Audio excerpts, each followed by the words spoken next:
There are so many examples of this author behaving badly. I'm actually shocked that they're still able to sell books.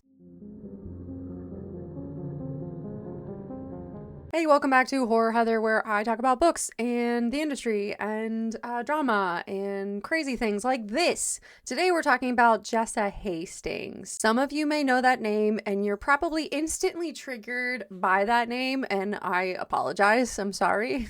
She's known for the Magnolia Parks series of books. And she's just incredibly toxic, incredibly vile, incredibly terrible person, all of the things. We're going to go through a lot of past examples of her acting terribly online and also talk about her current behavior. And all of those things make me say this, that she's a terrible person and a vile, vile human. But first, just let me say that this author gets a ton of glowing reviews from really big book talkers. And so I'm putting this video out there into the world as one more voice saying that this person shouldn't have a platform, and here's why. There are so many other authors that we could be talking about and, you know, giving reviews for and really pushing their books, but yet we are talking about this type of person. This is why I'm making this video, because I just think people should be aware of the types of things this person has said. And also the type of person that they really are. Also, before I get all the comments about, oh my gosh, Heather, she said this years ago, why are we still talking about this? She's grown, she's changed.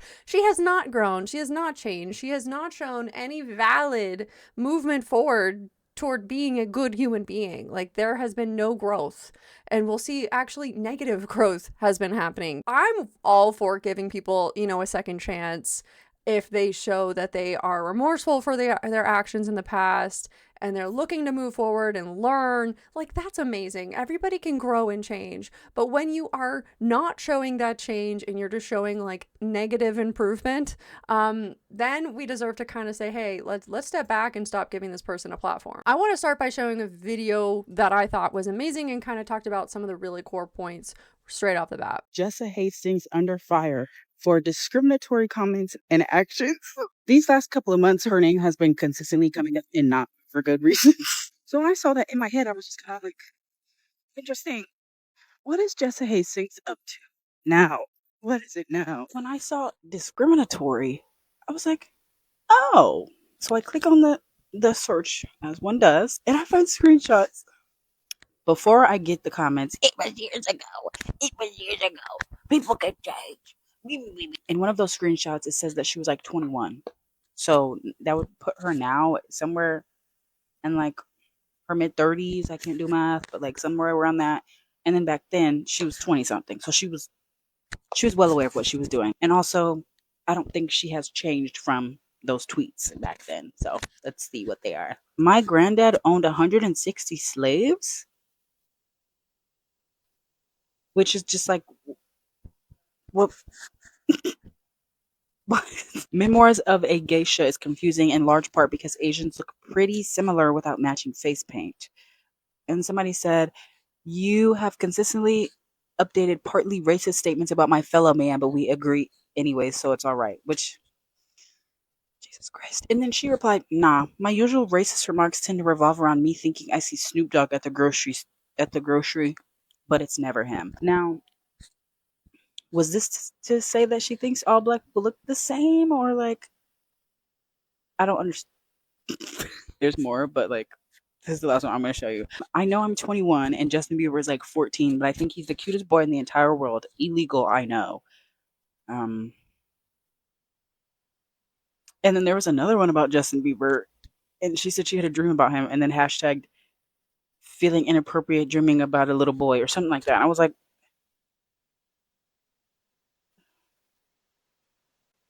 ugh. So I don't know if you still read Jessa Hastings, still support Jessa Hastings after all of the things that she's been in relatively recently.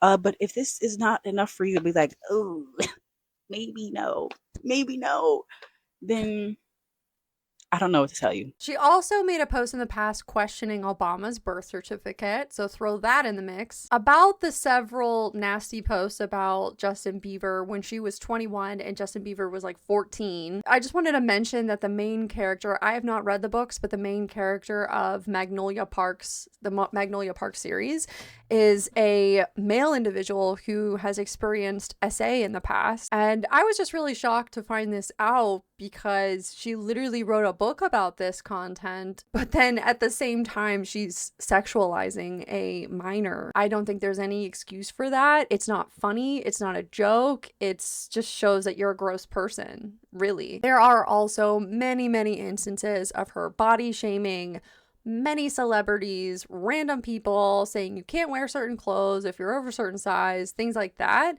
and just saying that with her full chest, just being a total jerk with her full forward intention of being a total jerk. Like, this is where we're going with this. So again, I wanted to mention, because I can hear the comments happening, Heather, this happened years ago, like people grow and change, whatever. And I'm going to address that again in this video because I feel like it's important. There's always opportunities for people to learn and grow and be better people. Maybe you have someone that grew up in a small town. Everyone around them was racist. They were fed political propaganda on Fox News. They grew up in this microcosm, and that's all they know. But as you grow, there are opportunities to break out of that existence. It's very hard to, I get it, but some people have that opportunity to break out of that and learn about how to be a better person and how to think critically, have your own thoughts instead of having thoughts fed to you.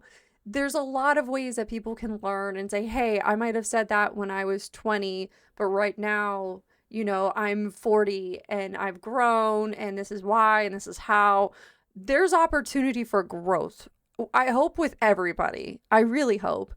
But this has been, about 15 years, almost 20 years of time where this person just acted like a total jerk, to say lightly, on YouTube that entire time up until current. So I don't understand how you can live in our year of our Lord 2025 and still act like such a jerk. Like, I don't get it. And I want to say other words, not jerk, but I can't. But yeah, if we continue to give space for people to grow and change, I think that's valid. I think that's fine. I hope there's still hope for this person, but I'm not sure if there is, to be honest. I'm just saying that I'm not comfortable, saying, even touching or going near this individual's books. Like, I would never. And I would love for people to tell me if there's someone out there that's just this level of terrible, so that I don't go get their books, if there's another author like that's like that. Also, I wanted to mention she has used her platform in the past year, less than a year ago, to push incredibly harmful views about abortion. Now, this is something that directly impacts me because I currently live in a recently red state. It used to be blue and now it's red. I have endometriosis and I had to have surgery for that a few years ago. It's incredibly critically dangerous for me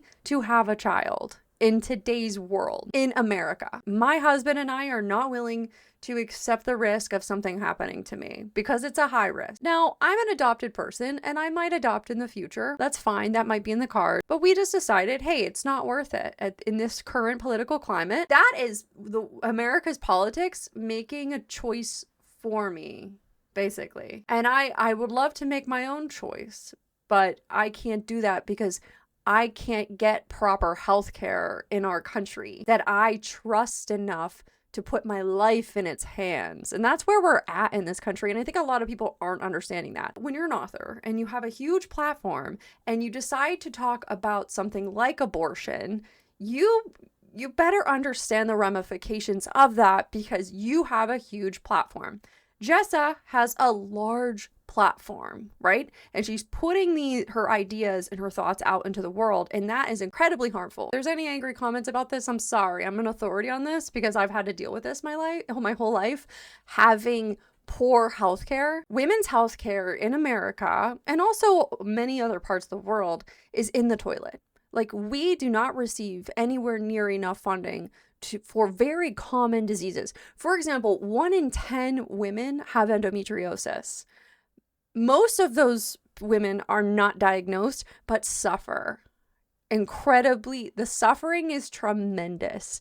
The pain and the suffering is seen as normal. This is what we're working with here. It took 30 years and a literal research scientist at the top of her field to diagnose me with something that 1 in 10 women have in America. It's an incredibly common disease. It's just the fact that it took all of that for me to get some relief from the pain I was feeling my entire life. 1 in 10 women have this incredibly common disease, but yet we know so damn little about it. So moving on. Next, in her writing, in a prior book she's written, she used the homophobic slur, the F word, multiple times in a book. And she used that word to describe a person in her book. She also wrote in a book that a character was so tan that they looked dirty. And she got a lot of backlash for it, and eventually the publisher, removed that line from her book. But the fact that that went through her head shows what kind of person she is, and that wasn't that long ago. And also, if none of this convinced you, she's also affiliated with Hillsong Church.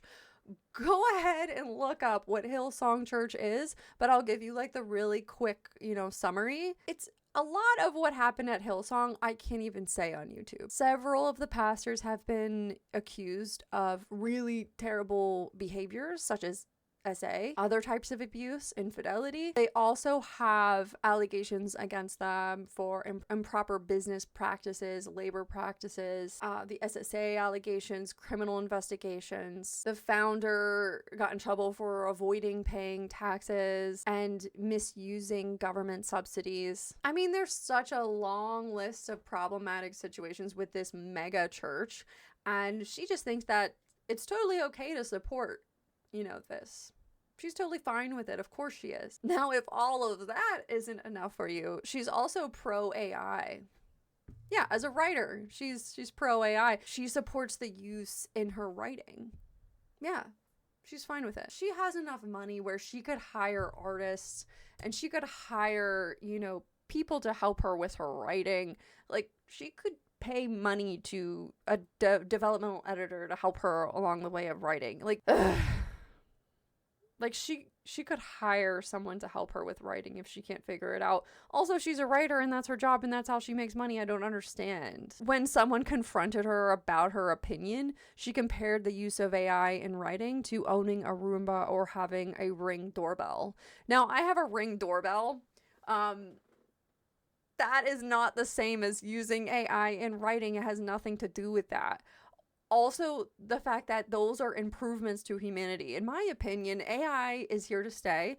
Can it be used for good things? Yes, it can be used for things that improve the human experience, not take away actively from our cultural output. I don't think it should have anything to do with writing and art and things like that. But when it comes to something like a camera on your house that can detect, crime possibly happening, or, tell you when, you get a delivery on your porch. Of course we can have something like that. Of course AI can help us with something like that. I don't think that's a debate. I don't think that's a proper argument. I think it's silly. AI should be making our lives easier, not actively taking away from, our cultural impact and value. Any one of these, situations or examples is enough for me to say, oh yeah, I will never read anything from that author. But then all of these things together, and I'm just like, wow, girl.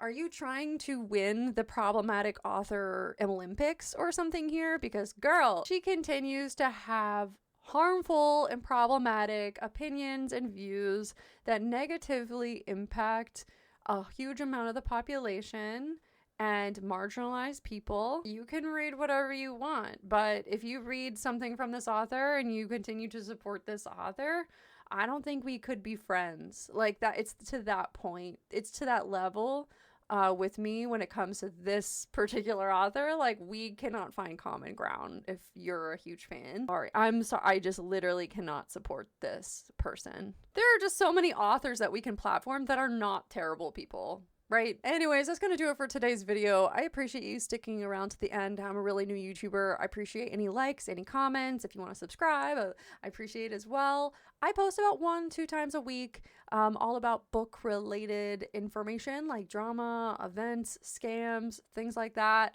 Whatever book related stuff I want to post gets posted on this channel. I'm not going to post any more gaming related content on this channel. I'm moving that. I'm posting all future content to a separate channel called Horror Heather Gaming. And so if you're not into the gaming stuff, don't worry, it won't be on this channel anymore. This channel is really helping me grow as a writer and as someone who reads critically, and helping me to understand that I have opinions. And I appreciate everybody for sticking around and, giving me some critical feedback in the comments, because it really helps me to understand that, my opinion matters and other people do agree with me, and it's okay if people don't. And so I'm really learning that.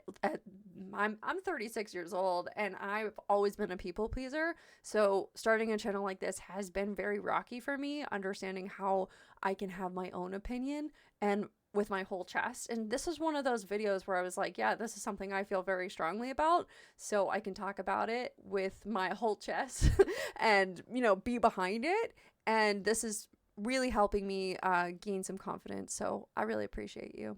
But yeah, I hope to see you next time, and we'll talk later. Bye.